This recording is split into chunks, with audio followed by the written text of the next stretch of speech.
dreamt that I was dreaming of a dream I've dreamt before, of strange and haunting places my psyche explored with horror. It started in a bedroom, in a desolate, serene, second-story tenement, in a dusty, rustic scene. The room beamed in yellow sun rays, while my body rose into the air. I began to spin in circles, then the room filled with despair. Suddenly, my conscience woke, then I fell upon the floor. Terror-stricken and confused, I shuffled toward the door. What is this witchcraft force that has stricken evil upon me? Was I some clueless victim of a demonic game of trickery?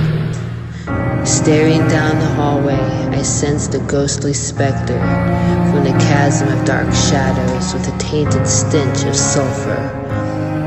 I crept oh so slowly as to not being seen nor heard down the wood-carved staircase when I heard a whisper slurred. "Come with me, your soul is mine." I listened and I shuddered in the midst of murky mist when the nameless banshee uttered.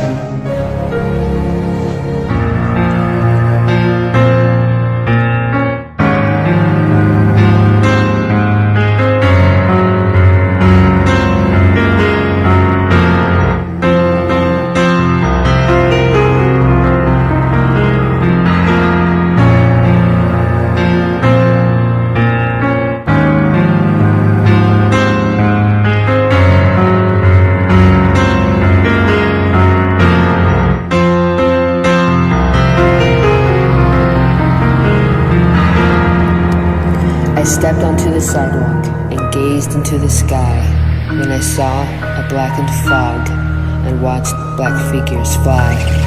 Their wings were sharp and bat-like that flapped clumsily as they flew. The demons churned within the fog like a boiling cauldron brew. The fog loomed over buildings with these creatures trapped inside. The sky turned as black as night. I had to find some place to hide. I ran into a churchyard and to the mausoleum door. As soon as I stepped in, this place was different from before. The church changed into an insane asylum with whitewashed floors and walls. No one seemed to notice me as I wandered down the halls. I saw one door was open, so I thought I'd peek inside. I saw a girl curled in a corner as if trying to hide. Her face was buried in her knees, so I addressed her with a stutter. "Excuse me, ma'am?" She looked up slowly, and her eyes began to flutter. Then the black fog started seeping from her mouth and nose and eyes. I turned around and started running in fear of my demise. I tore through the corridors as fast as I could run and exited the building, then to a new place I had come.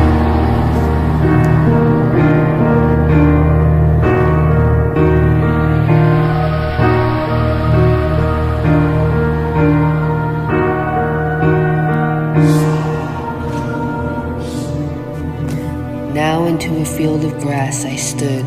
A condemned cottage lay in the distance, but still in view. It was rotten, it was decay. I had to find some shelter as the clouds came rolling in, with ignorance of knowing another nightmare would begin. I walked up the wooden staircase. The porch was rickety and old. The atmosphere was wretched, inside smoldering in mold. The darkness was unbearable. My eyes had to adjust to see dim silhouettes that were covered in thick dust. I came upon a broken door and saw the corner of a bed. There appeared the grotesque shape of a woman's lifeless head. Entering with ambivalence to indulge in my perversity, what lay before my eyes was of utmost atrocity. Her body was putrefying, gangrene, rotten skin, and torn flesh and broken teeth. Her last moment was forlorn. I started breathing heavily, and my eyes began to swell. She suddenly jerked her head towards me with blackened eyes and yelled, "Come with me, your soul is mine!" The terrifying banshee cried. Then the black fog poured from the mouth of this woman who had died. The fog then filled the room, and I panicked in a hurry, running from the evil wretch, escaping from its fury. As I ran out for refuge, a storm gathered in the sky. Lightning struck, a whirlwind formed from which I saw black figures fly. And while I was running, I looked over my shoulder. The cursed banshee followed me, and the wind became much colder. I searched for a hiding place, but alas, to no avail. I suddenly felt lifted up, felt my heart would fail. My heartbeat pounded faster as I slowly looked up at her. Her blackened eyes pierced through my soul. I was a mirror image of her. She opened wide her mouth and screamed, "Your soul is mine!" And I felt my conscience slipping, but I held on to my mind. I proceeded to struggle for freedom. I bit, I kicked, I clawed. Finally, I set myself free. Then I began to fall. As I went into a free fall, my hands covered my face. Then I felt pressure under my feet and opened my eyes in a different place. I was alone, standing in the street, in front of my apartment.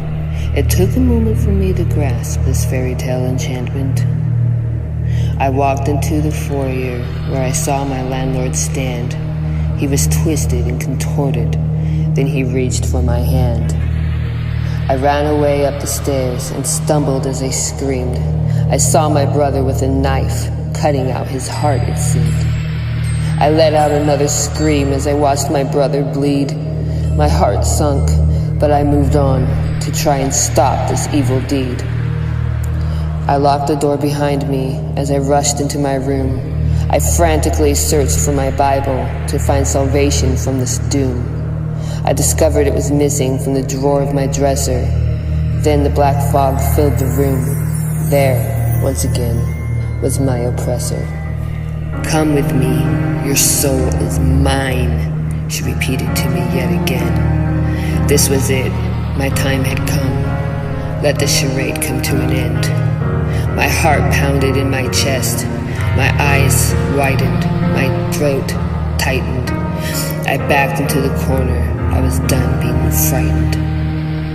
I felt her strong grip on my ankle. With effortless torque she pulled. I landed hard on my back, then the air quickly cooled. She moved close to my face as I lay upon the floor. I felt my conscience start to slip, like it had once before. I went into a trance as I stared into her eyes. Just then, it all made sense. I was running from my lies. I had manifested all my hate into this evil alter ego. But I can't escape her. She follows me wherever I go. Curiously, I woke up, and I was laying in my bed. I stood up and walked downstairs, my thoughts whirling in my head. Was I alive or in hell? Or was I dreaming yet again? How can one tell the difference when dreams end and reality begins?